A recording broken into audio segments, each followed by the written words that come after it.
మీ business విస్తరించాలనుకుంటున్నారా? మార్చి 16-17 హైటెక్స్ లో franchise India biggest ఫ్రో expo. 2000 కోట్ల rocket కేసులో తీగలాగితే డొంక కదులుతుందా? అసలు డ్రగ్స్ కేసుకి ఉదయనిధికి సంబంధం ఏంటి? కేసులో అరెస్ట్ అయిన నిర్మాత జాఫర్ సాదిక్ ఉదయనిధి పేరు ఎందుకు చెప్పారు? అతడికి 7 లక్షల రూపాయలు ఇవ్వడానికి కారణాలేంటి? ఇప్పుడు డ్రగ్స్ కేసు కోలీవుడ్ ను ఊపేస్తుంది. ఈ కేసులో అరెస్ట్ అయిన జాఫర్ సాదిక్ ఉదయనిధి పేరు చెప్పడం ఉత్కంఠ రేపుతుంది. అసలు ఈ కేసులో ఏం జరిగింది, ఏం జరుగుతుందో ఓసారి తెలుసుకుందాం.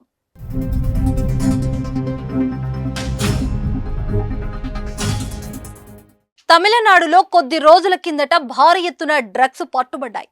డ్రగ్స్ ను స్వాధీనం చేసుకున్న పోలీసులు నిందితులను అరెస్టు చేసి విచారించారు. ఈ క్రమంలోనే డిఎంకే మాజీ సభ్యుడు నిర్మాత జాఫర్ సాదిక్ ఉన్నట్లు తేలింది. పోలీసులు అతడిని అరెస్టు చేశారు. అయితే అతడిని విచారణలో భాగంగా ఉదయనిధి పేరు తెరపైకి వచ్చింది. ఉదయనిధికి 7 లక్షల రూపాయలు ఇచ్చినట్లు జాఫర్ సాదిక్ పోలీసుల విచారణలో వెల్లడించారు. గత ఏడాది వచ్చిన వరదల సమయంలో ఉదయనిధికి 5 లక్షల రూపాయలు ఇచ్చానని, ఆ తర్వాత పార్టీకి మరో 2 లక్షల రూపాయలు ఇచ్చినట్లు తెలిపాడు. అయితే ఈ డబ్బును మాదక ద్రవ్యాల లావాదేవీల కింద వచ్చిన సొమ్ము నుంచే తీసి ఇచ్చాడని ఎన్సీబీ ఆరోపిస్తుంది. ఈ మేరకు మంత్రి ఉదయనిధిని కూడా ప్రశ్నించే అవకాశం ఉందనే వార్తలు రావడం చర్చనీయాంశంగా మారింది. ఈ కేసు ప్రభుత్వానికి పెద్ద తలనొప్పిగా మారింది. ఎందుకంటే సాదిక్ తమిళనాడులోని అధికార డిఎంకే పార్టీకి చెందిన వ్యక్తి. డిఎంకేను ఎన్ఆర్ఐ విభాగానికి చెందిన ఆఫీస్ బేరర్గా బాధ్యతలు నిర్వహించాడు. అయితే డ్రగ్స్ ఆరోపణలు వచ్చిన వెంటనే ఆయనను పార్టీ నుంచి అధిష్టానం తొలగించింది.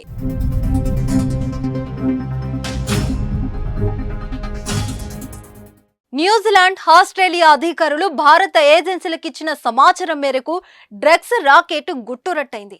జాఫర్ సాదిక్ నిషేధిత డ్రగ్స్ ను విదేశాలకు తరలించి వచ్చిన డబ్బును సాదిక్ సినిమా నిర్మాణం, రాజకీయాలు, హోటల్స్ వ్యాపారాల్లో పెట్టినట్లు అధికారులు తెలిపారు.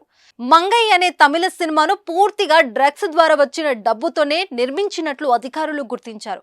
ఈ మేరకు మరికొంతమంది కోలీవుడ్ ప్రముఖులు, సినీ ఫైనాన్సర్లను ఎన్సీబీ విచారించడం సంచలనం సృష్టిస్తుంది. రాబోయే రోజుల్లో ఈ కేసు ఇలాంటి మలుపు తీసుకుంటుందో, ఇంకెంతమంది ప్రముఖులు పేర్లు బయటికొస్తాయో చూడాలి మరి.